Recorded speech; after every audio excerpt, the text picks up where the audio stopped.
kong gabi. Sa bubong ko sila nilalagay. So, until this day, akala ko patay na siya.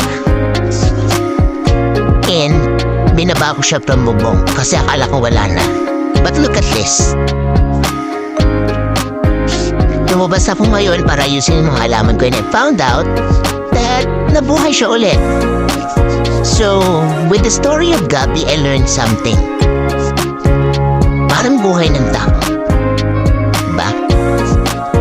Hindi porket nakikita natin bumabagsak, manlalanta, akala natin wala ng pag-asa, na pwede na natin husgahan na it's the end of that person or that individual.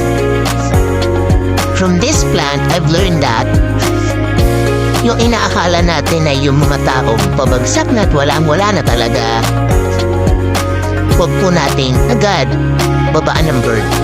Because yung inaakala natin wala na talaga at yung tao ay dead na. In your thoughts, in your sight, might need just taking a rest in preparing for the greatest comeback. Tingnan mo siya.